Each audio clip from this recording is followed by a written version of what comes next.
এজন্য আল্লাহ রাব্বুল আলামিন বলেন, গোটা দুনিয়ার সব মানব মণ্ডলীকে আল্লাহ পাক জানায় দিলেন, বান্দারে এই দুনিয়ার কোনো ভণ্ড, কোনো প্রতারক, কোনো ইহুদি, কোনো খ্রিস্টান, কোনো বৌদ্ধ, কোনো নাসারা তোমার বন্ধু নয়। বান্দা ও আমার গোলাম, তোমার বন্ধু তো কেমন আমি আল্লাহ। কোরআনে আল্লাহ পাক বললেন, আল্লাহু ওয়ালিয়ুল্লাযীনা আমানু ইখরিজুহুম মিনাজ-যুলুমাতি ইলান-নূর। ওই আল্লাহ তাআলা বলছেন, গোলামেরা, ও দুনিয়ার মানুষেরা, মুমিন ইমানদার বান্দারা, আল্লাহ রাব্বুল আলামিন বলছেন, আল্লাহু ওয়ালিয়ুল্লাযীনা আমানু, যারা আমি আল্লাহকে বন্ধু রূপে এই দুনিয়াতে গ্রহণ করলো, সেই মানুষগুলো আমাকে বন্ধু রূপে গ্রহণ করে নিল, আমাকে বন্ধু বানায় নিল। আমি আল্লাহ পাক বললাম, ওই বান্দাগুলোকে অন্ধকার থেকে বের করে আনবো আমি আল্লাহর কোরআন মানার কারণে। কন্যা সুবহানাল্লাহ। আল্লাহ পাক বলেন, আলিফ লাম রা, কিতাবুন আনজালনাহু ইলাইকা লিতুখরিজান নাসা মিনাজ-যুলুমাতি ইলান-নূর। জোরে বলি আল্লাহু আকবার। ওই আল্লাহ তাবারক তাআলা বলছেন, গোলামেরা, যেই মানুষগুলো আমি আল্লাহকে রব হিসেবে, প্রভু হিসেবে, বন্ধু হিসেবে মেনে নেয়, আমি আল্লাহ পাক বললাম, লিতুখরিজান নাস, ওই মানুষগুলোকে আমি আল্লাহ জাহান্নামের অন্ধকার থেকে, আযাব থেকে। বান্দার জীবনে পাহাড় পরিমাণ গুনাহ হয়েছে, বান্দা গুনাহ করতে করতে নিজের গুনার কথা মনে হলে রাতের বেলায় ঘুম চোখে আসে না। গুনার কথা মনে পড়লে খাবার খাওয়ার টেবিলে বসলে খাবার যেন নিচের দিকে যায় না। গুনার কথা মনে হলে ডানের দিকে তাকালে গুনাহ দেখে, বামের দিকে তাকালে গুনাহ দেখা যায়, সামনের দিকে তাকালে বান্দা গুনাহ দেখতে পায়, চতুর্দিকে তাকানোর পরে বান্দা গুনাহ দেখতে পায়। আমি আল্লাহ পাক এই কোরআন মানার কারণে, দিন মানার কারণে, আল্লাহ মানার কারণে, রব হিসেবে কেবল মাত্র আমি আল্লাহকে বন্ধু রূপে গ্রহণ করার কারণে আমি আল্লাহ রাব্বুল আলামিন ওয়াদা দিয়ে দিলাম, লিতুখরিজান নাসা মিনাজ-যুলুমাতি ইলান-নূর। জোরে বলি আল্লাহু আকবার। ওই আল্লাহ তাআলা বলছেন, কোরআন মানার কারণে, আমি আল্লাহকে রব হিসেবে মানার কারণে আমি জাহান্নামের অন্ধকার থেকে, বান্দার জীবনের গুনাহ অন্ধকার থেকে আমি আল্লাহ তাকে বের করে আনবো। ও বান্দা, তোমার গুনাহ হয়েছে ব্যাপক, তোমার এত গুনাহ, গুনার কথা মনে হইলে নিজেকে লজ্জা লজ্জা লাগে, শরম লাগে। চিন্তা করিও না, হতাশ হও না। তুমি কি করবে গভীর রাতে? ওয়া মিনাল লাইলি ফাতাহাজ্জাদ বিহি নাফিলাতাল লাক আসা আন ইয়াবআসাকা রাব্বুকা মাকামাম মাহমুদা। জোরে বলি আল্লাহু আকবার। আল্লাহ তাআলা বলছেন, গভীর রাতে যেই গোলামেরা, যেই মানুষেরা উঠে ঠান্ডা পানি দিয়ে ওযু করে, জায়নামাজটা বিছায় দেয়, নিজের গুনার কথা মনে করে তওবা করে, আমি আল্লাহর কাছে কান্না করে, আমি আল্লাহ ওই বান্দার জন্য ঘোষণা দিয়ে দিলাম, ওয়াসারিউ ইলা মাগফিরাতিম মির রাব্বিকুম ওয়া জান্নাতিন আরদুহাস সামাওয়াতু ওয়াল আরদ উইদ্দাত লিল মুত্তাকিন।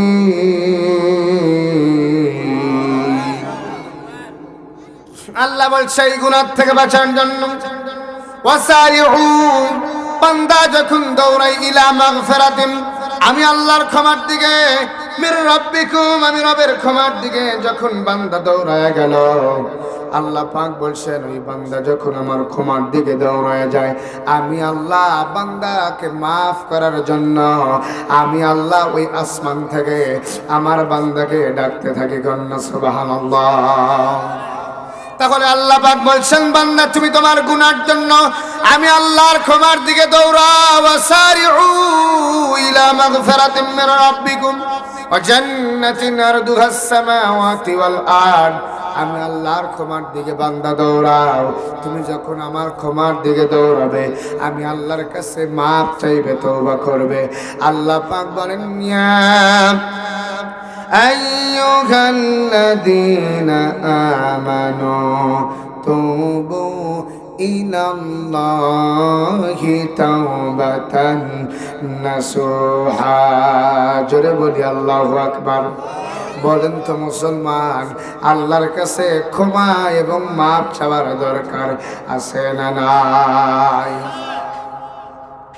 এই দুনিয়ার কারো কাছে মাপ চাওয়া লাগবে না চাইবেন কার কাছে গুনাহ করেছেন জেনা করেছেন অন্যায় করেছেন পাপ করেছেন আল্লাহ পাক বললেন বান্দা হতাশ হও না চিন্তার কোনো কারণ নাই তুমি আমার রহমত থেকে নৈরাশ হও না আমার রহমত থেকে দূরে যাও না কারণ আমি আল্লাহ তোমাকে আমার রহমতের চাদরের মধ্যে আবৃত করে ঢেকে রেখেছি কন্যা সুবহানাল্লাহ কুল ইয়া ইবাদি আল্লাযীনা আসরাফু আলা أنفسهم لا تقنطوا من رحمة الله إنه يغفر الذنوب جميعا إنه هو الغفور الرحيم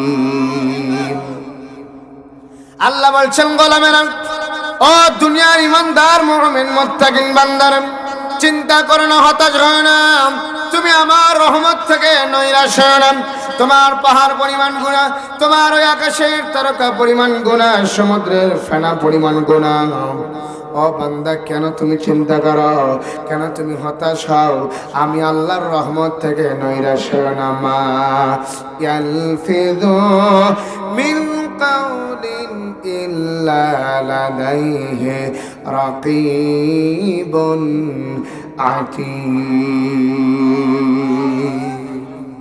চিন্তা করো না হতাশ হও না আমি আল্লাহর রহমত থেকে কখনো দূরে যাই না কন্যা সুবহানাল্লাহ তাহলে আমার ভাইরা আমি বলতেছিলাম বলুন তো কোরআন যদি আপনার জীবনে থাকে ইসলাম যদি আপনার জীবনে থাকে দিন যদি আপনার জীবনে থাকে ধর্ম যদি আপনার জীবনে থাকে এই কোরআন আপনাকে জাহান্নাম থেকে বাঁচাতে পারে কি পারে না জোরে বলেন পারে কি পারে না আল্লাহর কোরআন মানতে গিয়া ইসলাম মানতে গিয়া সাহাবীরা জীবন দিয়েছেন মার খেয়েছেন জেলে গিয়েছেন রক্ত দিয়েছেন শহীদ হয়েছেন হাত দিয়েছেন পা দিয়েছেন কিন্তু সাহাবীরা ঈমান কখনো কাফের বেঈমানের কাছে মাথা নত করে ঈমান বিক্রি করে নাই কন্যা সুবহানাল্লাহ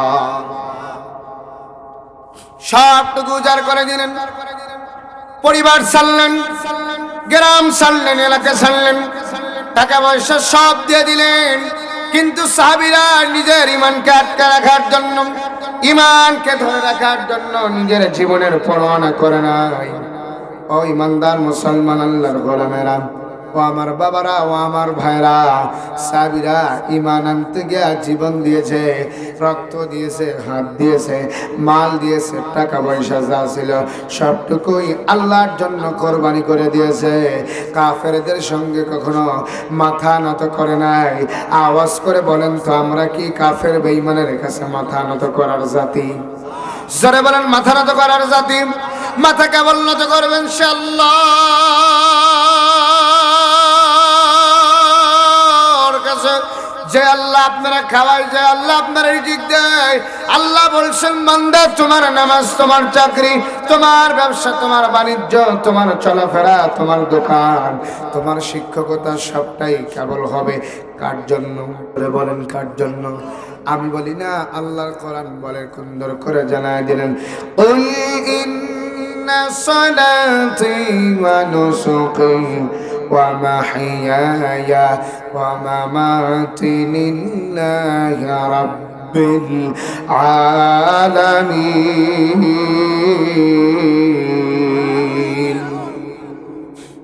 আল্লাহ বললেন কুল ইন্না সালাত নিশ্চয় আমার নামাজ। নামাজ পড়েন কার জন্য? জোরে বলেন কার জন্য? নামাজে গিয়ে সাজদা দেন কারেন।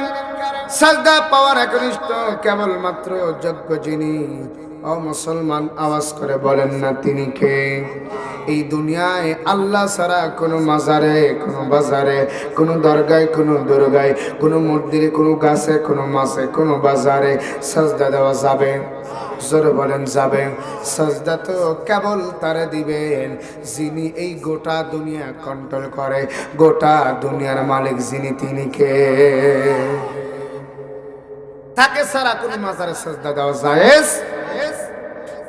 কারণ আল্লাহ পাক বলেন তাবারাকাল্লাযী বিয়াদিহিল মুলকু ওয়া হুয়া আলা কুল্লি শাইইন কাদির। জোরে বলি আল্লাহু আকবার। আমার ভাইরা, আল্লাহ রাব্বুল আলামিনের জন্য বলছেন, আমি আমার ইমানদার বান্দাদের ব্যাপারে সুন্দর করে জানাই দিলাম, যেই গোলামেরা, যেই মুমিন বান্দা, মুত্তাকিন বান্দারা আমি আল্লাহর সঙ্গে কি করবে? ব্যবসা করবে। আমি আল্লাহ দুইটা জিনিস দিয়ে আমি আল্লাহর সঙ্গে ব্যবসা করবে। আমি আল্লাহ, ওই বান্দা আমাকে দুইটা জিনিস দেবে, আর আমি আল্লাহ বান্দাকে একটা জিনিস দেব। কন্যা সুবহানাল্লাহ। তাহলে মুসলমান আওয়াজ দিয়ে বলেন তো, জানের মালিক কে? আরো জোরে বলতে হবে কে? মালের মালিক কে? গোটা পৃথিবীর একমাত্র কেবলমাত্র মালিক যিনি, তিনি কে? আল্লাহ বলছেন, গোলামেরা, দুনিয়ার মানুষেরা, মুত্তাকিন ইমানদার পরহেজগার বান্দারে, তোমার জীবনের মালিক আমি, তোমার মরণের মালিক আমি, তোমার রিস্কের মালিক আমি, তোমার হায়াতের মালিক আমি। সব যদি হই আমি, জীবন দিয়েছি আমি, মরণ দেব আমি, ধন দিয়েছি আমি, মাল দিয়েছি আমি। আমার রাস্তায় ব্যয় করার দরকার আছে না নাই? আজকে যেই মসজিদের মাহফিল, আওয়াজটা বড় করে বলুন তো মুসলমান, এই মসজিদ ঘরের যিনি মালিক, তিনি কে? ভাবতে পারেন হুজুর কেমনে বলে? হুজুর এই ঘরের মালিক যে তিনি, কেমন বুঝলেন? আল্লাহ পাক বলছেন, ফালিয়াবুদু রাব্ব হাযাল বাইত। এই ঘরের মালিক হলেন আমার আল্লাহ। তাহলে টাকা দিয়ে আল্লাহ, পয়সা দিয়েছেন আল্লাহ, রিজিক দিচ্ছেন আল্লাহ, সব যদি আল্লাহর হয়, ঘরের মালিক যদি আল্লাহর হয়, সেই মালিকের সঙ্গে ব্যবসা করার দরকার আছে না নাই? আল্লাহ পাক বলেন, সাহাবীরা আমার সঙ্গে ব্যবসা করতে গিয়ে মাল দিয়েছেন, জীবন দিয়েছেন, টাকা পয়সা সব দিয়েছেন। সাহাবীরা জীবন পর্যন্ত আমার জন্য কোরবানি করে দিয়েছেন। সাহাবীদেরকে জেলে বন্দী করেছেন, কিন্তু সাহাবীরা ঈমানদার নাই। জেলের বন্দি করার পরে ফাঁসির রশি গলায় ঝুলাই দিয়েছে, ঈমানদার নাই। জেলখানায় বন্দি করলাম, ফাঁসির রশি গলায় ঝুলাই দিল, খাবার বন্ধ করে দিল, হাতের মধ্যে ফারাক মারল, পায়ের মধ্যে ফারাক মেরে দিল, চতুর্দিক থেকে পাথর মারল, নির্যাতন নিপীড়ন স্টিম রোলার চালায় দিল। আল্লাহ হে, আল্লাহ হে। সাহাবীরা সব মুখ বুজে সহ্য করেছেন, কিন্তু সাহাবীরা কখনো বাতিলের সঙ্গে আপোষ করে নাই। চিৎকার দিয়ে বলেন ঠিক কিনা? আল্লাহ পাক সেই কথাই বললেন, ইন্নাল্লাহা আশতারা মিনাল মুমিনিনা আনফুসাহুম ওয়া আমওয়ালাহুম বিআন্না লাহুমুল জান্নাত। জোরে বলি আল্লাহু আকবার।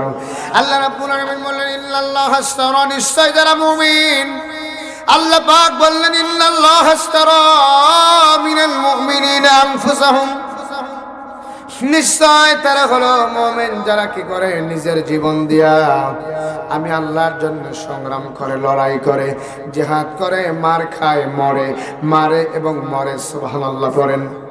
শুধু মার খেলে হবে না, মারতেও হবে। কার কথা? জোরে বলেন কার কথা? আল্লাহ বলছেন, ইউকাতিলুনা ফি সাবিলিল্লাহি ফায়াকতুলুনা ওয়া ইউকতালুন। জোরে বলেন আল্লাহু আকবার। আল্লাহ বলেন ফায়াকতুলুনা, আগে মারো। সুবহানাল্লাহ কয় না? আল্লাহ বলছেন আগে মারো, ওয়ায়ুক্তালুন তারপরে মারো, মরার আগে না, মরা পরে আগে মারতে হবে। কাফেরদের সঙ্গে মুসলমানদের সংগ্রাম হবে, লড়াই হবে, জিহাদ হবে। সেই সংগ্রামে সেই লড়াইয়ে নিজের জীবনটা বাজি রেখে আল্লাহর জান্নাতের দিকে দৌড়ানো লাগবে। আল্লাহ সেই জান্নাতের দিকে দৌড়াইতে গিয়ে জীবন দেওয়া লাগতে পারে, হাত দেওয়া লাগতে পারে, পা দেওয়া লাগতে পারে, রক্ত দেওয়া লাগতে পারে। ও মুসলমান, আল্লাহর দ্বীনের জন্য, আল্লাহর কোরআনের জন্য, ইসলামকে বিজয় করার জন্য, দিনকে বিজয় করার জন্য যদি জীবন দেওয়া লাগে, যদি রক্ত দেওয়া লাগে, হাত দেওয়া লাগে, পা দেওয়া লাগে, ফাঁসির কাষ্ঠরিতে ঝোলা লাগে, কারা কারা ওই আল্লাহকে জাত দিবেন, পা দিবেন, রক্ত দিবেন, জীবন দিবেন, দু হাত তুলে আল্লাহকে একটু দেখা দেন। লিল্লাহে তাকবীর, নারে তাকবীর। আল কোরআনের আলো, আল হাদিসের আলো, দুনিয়ার মুসলিম, নারে তাকবীর। সাহাবীরা জীবন দিয়েছে, মাল দিয়েছে, টাকা পয়সা, ঘরে খাবার নাই, সামান্য এক বেলার খাবার আছে, সেই খাবারটুকু জিহাদের প্রান্তরে নবী যখন চাদর বিছাই দিয়েছে সবটুকু দান করে দিয়েছে। সুবহানাল্লাহ বলবেন না? আল্লাহ বলছেন ইন্নাল্লাহা ইশতারা, নিশ্চয় মিনাল মুমিনিনা, তারা হলো মুমিন, আনফুসাহুম, নিজের জীবন দিয়া আমি আল্লাহর সঙ্গে ব্যবসা করে। সুবহানাল্লাহ বলেন। ওয়া আমওয়ালাহুম, এরপরে মাল, যেই রিজিক আমি আল্লাহ দিয়েছি, এই যে টাকা, এই যে পয়সা, এই যে ধান, এই যে গম, এই যে ভুট্টা, সবকিছু দেওয়ার মালিক কে? জোরে বলেন না কে? আল্লাহ। তাহলে ঘরটার মালিকও আল্লাহ, সব দিলেন আল্লাহ। আল্লাহ পাক বলছেন তোমরা যদি কি করো, এই জান আর মাল আমার জন্য দিতে পারো, আমি আল্লাহ তোমারে কি দেব? বিআন্না লাহুমুল জান্নাত, আমি আল্লাহ তোমারে জান্নাত দেব। আর একটু জোরে কান সুবহানাল্লাহ। জান আর মাল কয়টা জিনিস দেওয়া লাগবে? আমি কিন্তু মাঝখানে ধরবো, বলেন কয়টা জিনিস? এক নম্বর কি? জান। এক নম্বর কি? জান। দুই নম্বর মাল। মনে রাখবেন। তাহলে সাহাবীরা জীবন দিলেন। নবীর একজন সাহাবী কেবলমাত্র সবে মাত্র নতুন বিয়ে করছে, নতুন বউ ঘরের মধ্যে আনছে, বাসর রাত। বলেন তো এই বাসর রাতের মতো আনন্দের রাত কে আছে? জীবনে যারা একটা বিয়ে করে তাদের জীবনে কয়বার আসে? জোরে বলেন কয়বার? একবার। নবীর একজন সাহাবী, খুব সুন্দর চেহারা, কেবলমাত্র বিয়ে করছে, নতুন বউ ঘরে আনছে, বাসর হবে আজকে। তার নাম হলো আব্দুল্লাহ ইবনে রাওয়াহা। সুবহানাল্লাহ জোরে কোন? নাম কি? আব্দুল্লাহ ইবনে রাওয়াহা। আব্দুল্লাহ ইবনে রাওয়াহা। নতুন বউ, অনেক দিন পর্যন্ত অপেক্ষা করে করে বিয়ে শাদী হয় না। হঠাৎ করে যেদিন তার বিয়ে, যেদিন তার বাসর হবে, ওই দিন আল্লাহর পয়গম্বর, যুদ্ধের একটা দামামা বেজে গেল, বদর যুদ্ধের যখন দামামা বেজে গেল, আল্লাহর নবী ওই যুদ্ধের 3 নাম্বার সেনাপতি হিসেবে আল্লাহর পয়গম্বর নাম ঘোষণা করলেন সেই নববিবাহিতা যুবক আব্দুল্লাহ ইবনে রাওয়াহা। কন্যা সুবহানাল্লাহ। আব্দুল্লাহ ইবনে রাওয়াহার নাম আমার রাসূলুল্লাহ ঘোষণা করলেন। সাহাবীদের কাছে ডেকে ডেকে বললেন, আমার সাহাবীরা, আমার এই যুদ্ধের 3 জন সেনাপতির দরকার। 1 নাম্বার জাফর বিন আবি তালিব, 2 নাম্বার জায়েদ বিন হারেস, 3 নাম্বার সেনাপতির নাম হিসেবে আমি ঘোষণা করলাম। আমার সাহাবীরা, 3 নাম্বার সেনাপতি হিসেবে যাকে আমি ঘোষণা করলাম তার নাম হলো আব্দুল্লাহ ইবনে রাওয়াহা। ও আব্দুল্লাহ ইবনে রাওয়াহা, তুমি কি আছো? সাহাবীরা বললেন, ইয়া রাসূলুল্লাহ, ইয়া হাবিবাল্লাহ, ও পয়গম্বর বিশ্বনবী, আব্দুল্লাহ ইবনে রাওয়াহা আজকে বিবাহ করেছে, আজকে তার বাসর রজনী, আজকে তার ফুল সজ্জার রাত হবে। ইয়া রাসূলুল্লাহ, ইয়া হাবিবাল্লাহ, আব্দুল্লাহ ইবনে রাওয়াহা আজকের বাসর রাত হবে। নবীজি, এখনো পর্যন্ত আব্দুল্লাহ ইবনে রাওয়াহা আসে নাই। সাহাবীরা নবীজির কাছে খবরটা যখন পৌঁছায়া দিলেন, আমার রাসূলটাকে বললেন, সাহাবীরা, তোমরা আমার আব্দুল্লাহ ইবনে রাওয়াহাকে দ্রুত খবর পৌঁছে দাও, এই যুদ্ধের 3 নম্বরের সেনাপতি আমি নবী, তার নাম ঘোষণা করেছি। তোমরা খবরটা আব্দুল্লাহ ইবনে রাওয়াহার কানের মধ্যে পৌঁছায় দাও। সঙ্গে সঙ্গে সাহাবীদের মধ্যে থেকে একজন এলান দিলেন, আমরা যখন রোজার মাসে মাইক দিয়ে মা বোনদেরকে ডাকার জন্য এলান দেই, আগের যুগে তো মাইক ছিল না, সাহাবী মুখ দিয়ে এলান দিচ্ছে, আল জিহাদ ফি সাবিলিল্লাহ, আল জিহাদ ফি সাবিলিল্লাহ ইয়া আইয়ুহাল ইখওয়ান, আল জিহাদ ফি সাবিলিল্লাহ, আল জিহাদ ফি সাবিলিল্লাহ। আল্লাহু আকবার বলেন। এই কথাটা যখন আব্দুল্লাহ ইবনে রাওয়াহার কানের মধ্যে চলে গেল, আব্দুল্লাহ ইবনে রাওয়াহার কানের মধ্যে যখন খবরটা পৌঁছায় গেল, আল জিহাদ ফি সাবিলিল্লাহ, কেসা নিজের জীবন দিয়ে, হাত দিয়া, পা দিয়া, রক্ত দিয়া, জীবনটা পর্যন্ত আল্লাহর জন্য কোরবানি করে দিয়া আল্লাহর জান্নাত কামাই করতে চাও, তাহলে সে চলো নবীজির সঙ্গে জিহাদে যাবে। আব্দুল্লাহ ইবনে রাওয়াহার কানের মধ্যে খবর চলে গেল, সবেমাত্র নতুন স্ত্রী নতুন বউকে ঘরের মধ্যে এনেছে। আহারে, এই দেশের সোনার যুবকদেরকে বলছে, যুবক রে, তুমি তোমার বইয়ের মতো আড়াই নামাজ কাজা করলে, নামাজ পড়ো না, নতুন বইয়ের কারণে নামাজ পড়ো না, স্ত্রীর মহব্বত আজকে তুমি মসজিদে যাও না, সন্তানের মহব্বতে তুমি আজকে নামাজের দিকে যাও না, কিন্তু তুমি জানো না তুমি যে নামাজের দিকে যাচ্ছ না বইয়ের কারণে, আজ তুমি মারা গেলে 3 মাস পরে তোমার স্ত্রী অন্য স্বামী গ্রহণ করবে। আওয়াজ দিয়ে বলেন ঠিক কিনা? তোমার সন্তানেরা বড় বড় বিল্ডিং বানাবে, নতুন বিবি ঘরে আনবে, নতুন স্বামী তারা ঘরের মধ্যে ঢুকায় নেবে, নতুন স্বামী, নতুন জামাই, নতুন বউ পেয়ে যাবে, কিন্তু তুমি যাদের জন্য কষ্ট করে কামাই করলে, যাদের কারণে নামাজ পড়লে না, তুমি মারা যাওয়ার সঙ্গে সঙ্গে লোকেরা তোমাকে ঘর থেকে দূর দূর করে তাড়িয়ে দিবে। আওয়াজ দিয়ে বলেন ঠিক কিনা মুসলমানেরা?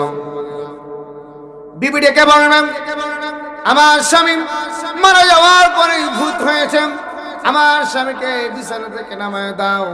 ছোট্ট ছোট্ট ছেলে মেয়ে, আমাকে তো এই বিছানার মধ্যে থাকতে হবে, ঘরের মধ্যে থাকতে হবে, বিছানা থেকে নিচে নামাও, জামাগুলো খুলে ফেলো, একটা পুরানো চাদর দিয়ে তার মুখটাকে ঢেকে দাও, দ্রুত বাড়ি থেকে বের করো, গোসল করানো হলো, কাফন পরানো হলো, সন্তানরা পিছে পিছে চলে যাবে। ওই জানাজার মাঠে গিয়ে দাঁড়ায় কে বলবে, আব্বা, বাবা, বাবা বলে যখন আপনারা ডাকবে, বারবার আপনাকে ডাকে বলবে আব্বা। আব্বার যখন চোখটা খুলবে না, লোকদেরকে ডাকে বলবে, আর আব্বাকে উপরে রাখার দরকার নাই, দ্রুত তাকে দাফন করে দাও। সন্তানেরা কবরস্থানে নিয়ে গিয়ে গহীন কবরের মধ্যে মাটি দিয়ে, বনিয়া দিয়ে, তালাই দিয়ে, বাঁশ দিয়ে ঢেকে দিয়ে আসবে। কোন সন্তান কোনো দিন বলে না, আমার আব্বা আমারে বড্ড মোহাব্বত করতো, আমারে বড্ড ভালোবাসতো, আমার আব্বার সঙ্গে আমারে দাফন করে দাও, বলে নাকি? জোরে বলেন, বলে না। সন্তান চলে আসবে, বিদায় নিন। এই খবর যখন আব্দুল্লাহ ইবনে রাওয়াহার কানের মধ্যে চলে গেল, স্ত্রীর মহব্বত করে নাই, পরিবারের মহব্বত, বাসর রাতের চিন্তা করে নাই, বিবিকে ডেকে বললেন, বিবি রে, ও আমার কলিজার টুকরা বিবি, কানের মধ্যে খবর এসেছে রাসূলুল্লাহ জিহাদের ময়দানে যাচ্ছে, সাহাবীদেরকে নিয়ে জিহাদের জন্য ডাক দিয়েছে। ও বিবি, আর আমাকে ঘরের মধ্যে বসে থাকতে হবে না, যাই দেখি রাসূলুল্লাহ কি বলে। আমি মসজিদে নববীর দিকে চলে গেলাম। বিবিকে বিদায় দিয়ে চলে গেলেন আব্দুল্লাহ ইবনে রাওয়াহা মসজিদে নববীর মধ্যে। আব্দুল্লাহ ইবনে রাওয়াহা সবেমাত্র মসজিদের নববীর মধ্যে যখন ঢুকে পড়েছে, সাহাবীরা চেহারার দিকে তাকায়া চোখের পানিগুলো ছেড়ে দিয়ে দিয়ে কান্দার ডাকা, আল্লাহ। আব্দুল্লাহ ইবনে রাওয়াহাকে পয়গম্বর বিশ্বনবী 3 নম্বরের সেনাপতির নাম ঘোষণা করেছে। তার আগে 2 জন আছে। আব্দুল্লাহ ইবনে রাওয়াহাকে আল্লাহর পয়গম্বর 3 নম্বর সেনাপতির দায়িত্ব দিয়েছেন। আল্লাহর নবী বুঝতে পেরেছে, এক এক করে 3 জনই শাহাদাত বরণ করবে, শহীদ হয়ে যাবে, দুনিয়া থেকে বিদায় নিয়ে যাবে, যার কারণে যুদ্ধের জন্য সেনাপতির দরকার হয় 8 জন। আল্লাহর নবী 1 জনের নাম দেন নাই। ও মুসলমান, আওয়াজ করে বলেন তো, ওই যুদ্ধের সেনাপতির নাম দিয়েছেন কয়জন? সেনাপতি 1 জন হলেই যথেষ্ট। আল্লাহর নবী 1 জনের নাম না দিয়ে 3 জনের নাম দিয়েছে। আল্লাহু আকবার বলেন। 3 নম্বর আব্দুল্লাহ ইবনে রাওয়াহা যখন মসজিদের মধ্যে প্রবেশ করলেন, সাহাবীদের চোখের মধ্যে পানি। আব্দুল্লাহ ইবনে রাওয়াহাকে বলা হলো, ও আমার আব্দুল্লাহ ইবনে রাওয়াহা, তুমি কি আছো? আব্দুল্লাহ ইবনে রাওয়াহা বললেন, লাব্বাইক ওয়া সাআদাকা ইয়া রাসূলুল্লাহ। নবীজি আমি আছি হাজির, আপনি বলুন কি বলতে চান। আল্লাহর নবী বললেন, সাহাবীরা, আমি তোমাকে এই যুদ্ধের জন্য 3 নম্বরের সেনাপতি ঘোষণা করেছি, এ ব্যাপারে কি তোমার কোনো আপত্তি আছে? সাহাবীরা কোনোদিন নবীর কণ্ঠের উপরে আওয়াজ করে কোনোদিন কথা বলেন নাই। কন্যা সুবহানাল্লাহ।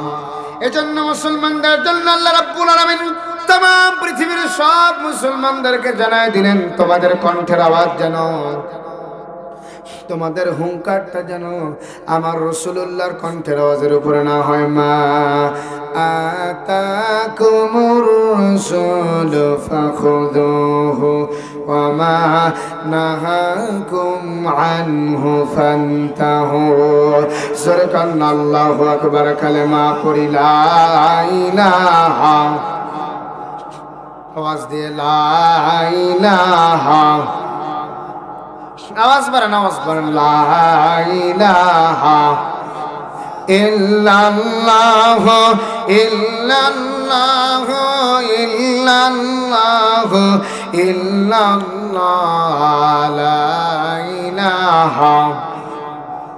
যার দিলে আসে মরণের ভয়, যার দিলে আসে আল্লাহর ভয়, সে কান্দে বৈশা নিরালায়। আহার নিদ্রা ভালো লাগে না, আহার নিদ্রা ভালো লাগে না, ভালো লাগে তার ইল্লাল্লাহ লা ইলাহা ইল্লাল্লাহ লা ইলাহা লা ইলাহা লা ইলাহা ইল্লাল্লাহ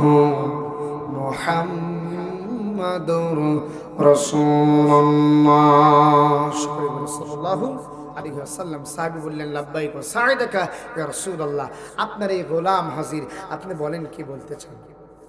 রাসূলুল্লাহ বললেন, সাহাবী রে, আমি তোমাকে 3 নম্বরের সেনাপতি হিসেবে এই যুদ্ধের জন্য নিযুক্ত করেছি। আল্লাহু আকবার। আল্লাহর পয়গম্বর আমার 3 জন সেনাপতিকে ডেকে বললেন, ও সেনাপতিরা, যাও তোমরা তোমাদের পরিবারের কাছ থেকে বিদায় নিয়ে আসো। আল্লাহর নবী যখন কান্না কণ্ঠে বললেন, সাহাবীরে যাও, তুমি তোমার মায়ের কাছ থেকে, স্ত্রীর কাছ থেকে, সন্তানের কাছ থেকে বিদায় নিয়ে আসো।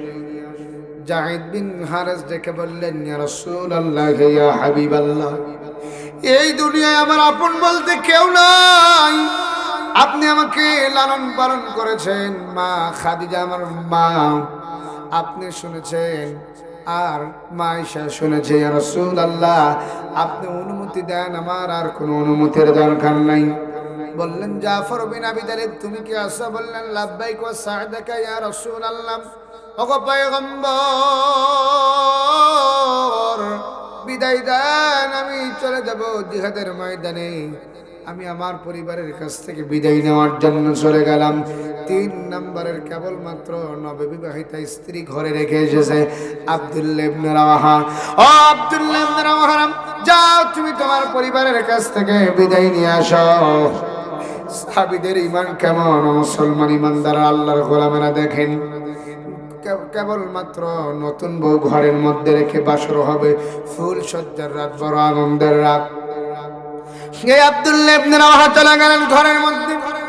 ঘরের পাশে গিয়ে দরজার পাশ থেকে বিবিরে ডাকলেন, বিবি গো, ও কলিজার টুকরা প্রিয়তমা স্ত্রী, আল্লাহর পয়গম্বর বিশ্ব নবী রহমাতুল লিল আলামিন আমাকে জিহাদের ময়দানের জন্য 3 নম্বরের সেনাপতির নাম ঘোষণা করেছে। ও বিবি, বিদায় দিয়ে দাও, আমি চলে যাচ্ছি জিহাদের ময়দানে, তোমার আমার সঙ্গে দেখা হবে আল্লাহর জান্নাতে। কন্যা সুবহানাল্লাহ। বিবি ডেকে বললেন, স্বামী আমার, যদি যেতেই হয় আসেন, একটু ঘরের মধ্যে প্রবেশ করেন, আপনার সঙ্গে একটু কথা বলবো। দুটা সুখ এবং দুঃখের কথা বলে নেই কাল কঠিন কিয়ামতের ময়দানে আপনার সঙ্গে যেন আমার দেখা হয়, আমি যেন আপনারে চিনতে পারি। ও আমার কলিজার টুকরা স্বামী, একটু মেহেরবানি করে ঘরের মধ্যে প্রবেশ করেন, আমি একটু আপনার সঙ্গে কথা বলতে চাই। আল্লাহর পয়গম্বর বিশ্বনবী রাহমাতুল লিল আলামিনের এই নববিবাহিত স্ত্রীকে ঘরের মধ্যে রাখা আব্দুল্লাহ ইবনে রাওয়াহা ডেকে বললেন, বিবি রে, কি বলবে বলো, ভিতর থেকে বলো। আর আমি তোমার প্রতি মায়া বাড়াতে চাই না, মোহাব্বত বাড়াতে চাই না, আমার হৃদয় বলে, আমার অন্তর সাক্ষী দেয় আমি শহীদ হয়ে যাব। আল্লাহু আকবার বলেন। আমি আর দুনিয়াতে বাঁচবো না বিবি রে, তোমার সঙ্গে আর আমার দেখা হবে না, বিদায় দিয়ে দাও। ও বিবি, বিদায় দাও, চলে যাব জিহাদের প্রান্তরে।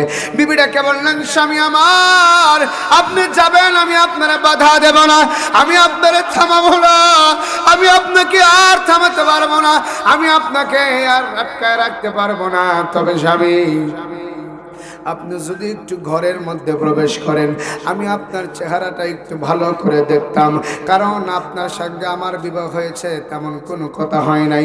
আপনি পুরুষ মানুষ, আপনার লজ্জা কম, শরম কম, আপনি আমাকে দেখেছেন, কিন্তু আমি আপনাকে ভালো করে দেখি নাই। চেহারাটা আদো আদো মনে আছে, আলো আলো মনে নাই। ও স্বামী, যদি একটু ঘরের মধ্যে ঢুকতেন, আমি হৃদয় ভরে আপনার চেহারাটা দেখতাম, যাতে করে কিয়ামতের ওই কঠিন ময়দানে লক্ষ লক্ষ মানুষের সামনে চিনতে পারি আপনি আমার স্বামী। আল্লাহু আকবার বলেন।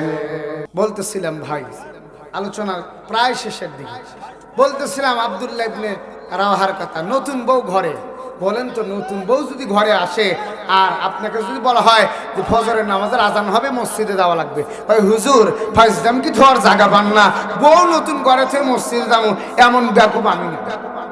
কথা কয় না, জোরে বলেন। কয় নামাজ তো পড়বো তারা যারা বুড়ো হয়ে গেছে, আমরা ঢিল, আল্লাহর সাথে যাতে মিল, ওরাই যাবে মসজিদে, সুবহানাল্লাহ কবে, আল্লাহ আল্লাহ জিকির করবে। আমাদের এখন মরার বয়স হয় নাই, রক্ত এখন তাপ বাগার, নামাজের দরকার নেই। কথা বলেন, এ কথা বলেন ঠিক কিনা? নামাজ কি শুধু বুড়া মানুষের জন্য না, জোয়ান বুড়া সবার জন্য? নামাজ পড়ার এখনো বহুত বয়স আছে, মরারও বয়স আছে।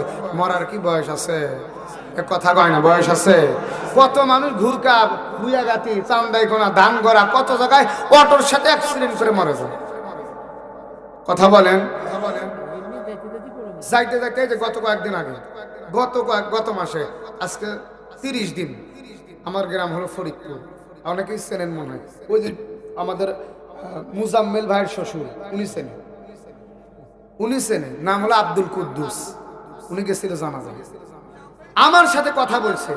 পরের দিন সকালবেলা আমার সাথে যাবে এক জায়গায়, আমার দোকানে গিয়ে জামা কাপড় সব ইস্তারি করছে, আমার সাথে যাবে একটা জায়গায়, আমার সাথে যাবে। হঠাৎ করে আমি মাহফিল থেকে আসতে 2:30 বাজে, মাত্র ঘুমাইছি, সবে মাত্র ঘুমাইছি, আধা ঘন্টা ঘুম হয় নাই। খবর আসলো আনোয়ার, ওর ছেলের নাম আনোয়ারের আব্বা মারা গেছে, লাভ দিয়ে দাঁড়া গেছে। বলে কি, বাড়িতে গিয়ে দেখি হসপিটালে নিয়ে গেছে, খবর নিয়ে দেখে মারা গেছে। নিয়ে আসলে মনে হয় কেবল ঘুম আসছে। বলেন তাহলে কি মৃত্যুর সময় বয়স টাইম টেবিল আছে? জোরে বলে আছে। এবার স্যার ডবল আসতেছে বা, কথা বলেন ঠিক কিনা? সম্মানিত হাজিরিন, তাহলে আমরা শুনতে এসেছি আল্লাহর কোরআন। আব্দুল্লাহ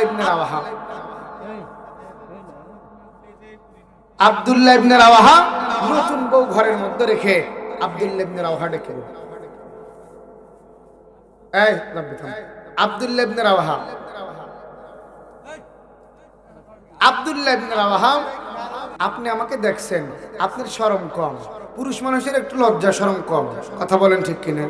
মহিলাদের কিন্তু লজ্জা বেশি।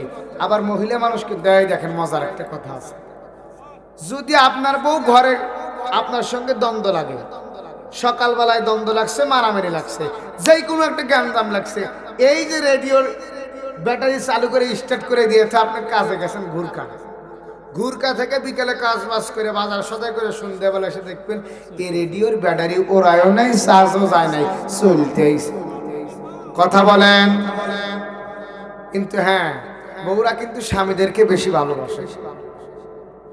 আপনি যদি আপনার বউকে কোন বিবি তোমার হাতের যা রান্না, এই সারা দান করা ইউনিয়ন ঘুরিয়া ঘুরিয়া যদি আমি দাওয়াত খাই, তাও তোমার হাতের রান্নার মতো রান্না আমি পাই না। দেখবেন শরম করে মুখটা ঘুরে ঘুরে কি যে কন্যা, ওই ভাগের মাছটাও কিন্তু আপনারা দিন। কথা বলেন।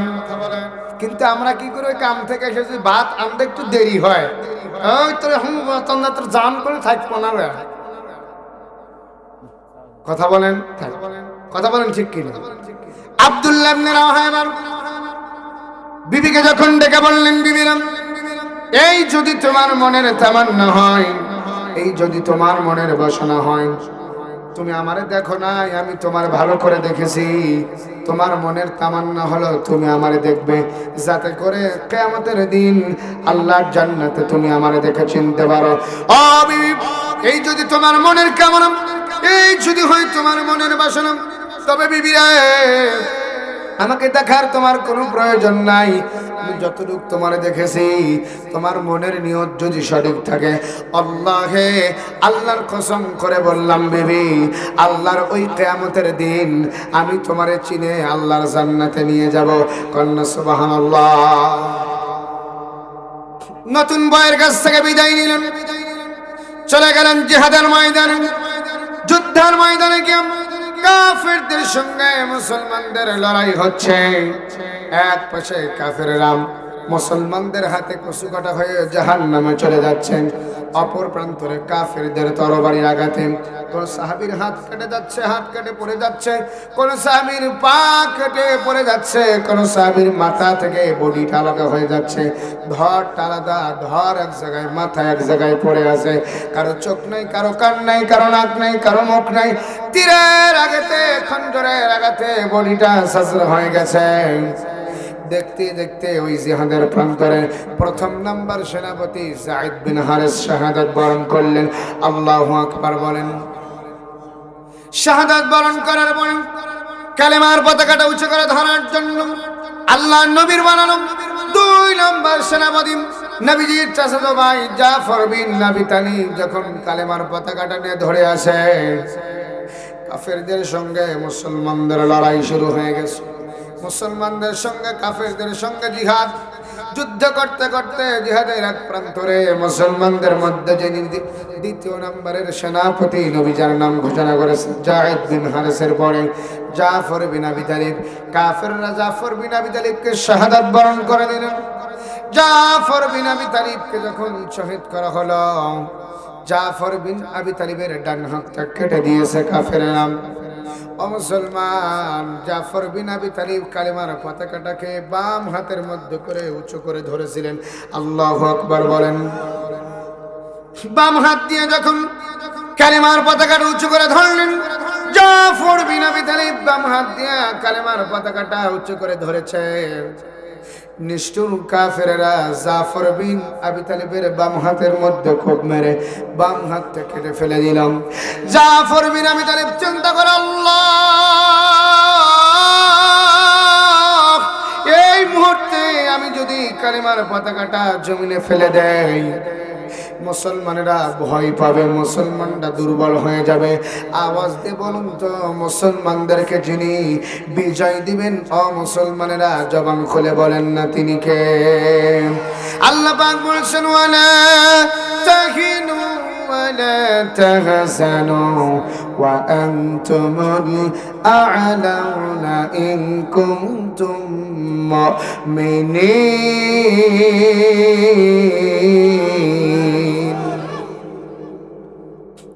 জাফর বিন আবী তালিব লক্ষ্য করে দেখেন, কে যেন জিহাদের প্রান্তরে কালেমার পতাকাটাকে উঁচু করে ধরেছে। সঙ্গে সঙ্গে জাফর বিন আবী তালিবের কানের মধ্যে খবর চলে গেল, এই দুনিয়ার মধ্যে যাকে 3 নম্বর 2 নম্বরের সেনাপতি নবীজি ঘোষণা করেছিলেন, যায়েদ বিন হারেসের পরে জাফর বিন আবি তালিব দুনিয়ার থেকে বিদায় নিয়েছে, শাহাদাত বরণ করেছে। ডান হাত কেটে পড়ে আছে একদিকে, বাম হাত কেটে পড়ে আছে অন্যদিকে। জাফর বিন আবি তালিব দেখেন ইসলামটারে কত ভালোবাসতো, দিনটাকে কত মহাব্বত করত। তার মুখটা দিয়া কালেমার পতাকাটাকে জাফর বিন আবি তালিব সেই দিন ওই যুদ্ধের ময়দানে মুখ দিয়া দাঁত দিয়ে কামড়িয়ে ধরেছিল। জোরে কন্না আল্লাহু আকবার। জাফর বিন আবি তালিব শাহাদাত বরণ করলেন।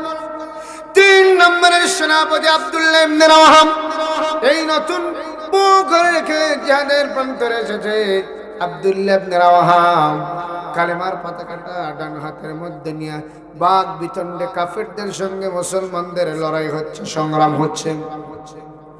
যুদ্ধের এক পর্যায়ে কাফেররা আব্দুল্লাহ ইবনে রাওয়াহাকে শহীদ করার জন্য তার ডান পায়ের মধ্যে যখন কোপ মারলেন, ডান পাটা কেটে পড়ে গেল। আব্দুল্লাহ ইবনে রাওয়াহাম বাম পা দিয়ে দাঁড়াতে পারে না, কোন রকম একটু শক্ত করে দাঁড়া। আব্দুল্লাহ ইবনে রাওয়াহা আবার জিহাদ শুরু করলেন, যুদ্ধ শুরু করে দিলেন। ও মুসলমান, আব্দুল্লাহ ইবনে রাওয়াহার বাম পায়ের মধ্যে খুব মারলেন, বাম পাটা কেটে পড়ে গেল। আব্দুল্লাহ ইবনে রাওয়াহা জমিনের মধ্যে পড়ে গেল। জমিনের মধ্যে পড়ার পরে চতুর্দিক থেকে কাফেররা আব্দুল্লাহ ইবনে রাওয়াহাকে ঘিরে ধরলেন। ঘিরে ধরার পরে তাকে একবার খঞ্জর দিয়ে পাজরে আঘাত করে, তরবারি দিয়ে একবার ডানের দিকে আঘাত করেন, একবার বামের দিকে আঘাত করে, টুকরো টুকরো করে তার বডি থেকে দেহটা মাথাটা বিচ্ছিন্ন করে টুকরো টুকরো করে শাহাদাত বরণ করা দিলেন। আব্দুল্লাহ ইবনে রাওয়াহা বিদায় নিলেন, শহীদ হয়ে গেলেন। বিদায় যখন হয়ে গেল, আব্দুল্লাহ ইবনে রাওয়াহা নিজের জীবনটার মায়া করে নাই, পরিবারের মায়া করে নাই, সম্পদের মায়া করে নাই, টাকার মায়া করে নাই। আব্দুল্লাহ ইবনে রাওয়াহা জিহাদের ময়দানে নিজের জীবনটা আল্লাহর জন্য, আল্লাহর দিনের জন্য, কোরআনের জন্য, ইসলামের জন্য কোরবানি করে দিলেন। আল্লাহ পাক বললেন, ও আমার সাহাবীরা রে, যারা নিজের জীবন দিয়া, জান দিয়া, মাল দিয়া আমি আল্লাহর জন্য সংগ্রাম করবে, আমি আল্লাহর জন্য লড়াই করবে, আমি আল্লাহ ওই বান্দার জন্য ঘোষণা দিয়ে দিলাম বিআন্না লাহুমুল জান্নাত, ওই বান্দার জন্য আমি আল্লাহর জান্নাত অবধারিত করেন। সুবহানাল্লাহ। যদি জিহাদ মাঠে মাগো মৃত হয়, তোমার চোখে যেন জল ঝরে না। যদি জিহাদ মাঠে মাগো মৃত হয়, তোমার চোখে যেন জল ঝরে না। আল্লাহু আকবার বলেন। সাহাবী নিজের জীবনের মায়া করলেন না, হাত দিলেন, পা দিলেন, জীবনের সবটুকু রক্ত ইসলামের জন্য কোরবানি করে দিলেন। বলুন তো আমরা এখানে যারা আছি, আল্লাহর জান্নাত কারা কারা চাই? একটু দুহাত তুলে দেখায় দেন। হাত নামান। আমরা আল্লাহর জান্নাত সবাই চাই নাকি বলেন? তাইলে জান্নাত চাইতে গেলে, আল্লাহর জান্নাত চাওয়ার জন্য কাজ করা লাগবে কয়টা? জিনিস দেওয়া লাগবে কয়টা? 1 নাম্বার কি? কথা বলেন। 1 নাম্বার হলো জান। 2 নাম্বার কি? আজকে কি আমি আপনাদেরকে জান চাইবো না মাল চাইবো?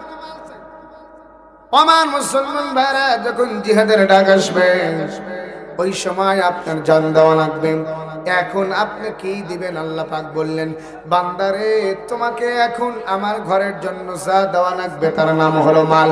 ফালইয়াবুদু রাব্ব হাযাল বাঈদ, এই ঘরের মালিকের জন্য জান দেওয়া লাগবে। এরপরে কি দেওয়া লাগবে? 2 নাম্বার মাল। জোরে কোন কি দেওয়া লাগবে? তাহলে মুসলমানেরা আল্লাহর জন্য আল্লাহর দেওয়া টাকা, আল্লাহর দেওয়া পয়সা, আল্লাহর দেওয়া বাড়ি, আল্লাহর দেওয়া গাড়ি, আল্লাহর দেওয়া ব্যাংক ব্যালেন্স দিবেন কার রাস্তায়? কই হুজুর এতক্ষণ তো ভালোই ছিলেন, এখন আবার ব্যাগে ধরছেন। কথা বলেন। কই হুজুর এতক্ষণ যা বলবেন সারা রাত যদি বলেন সারা রাত বসে বসে শুনবো, কিন্তু মসজিদ ঘরে সিমেন্ট দেওয়া লাগবে, এইটা যদি আমি দেই সকালবেলা আমার বউ কিন্তু ভাত রান্না দিব না।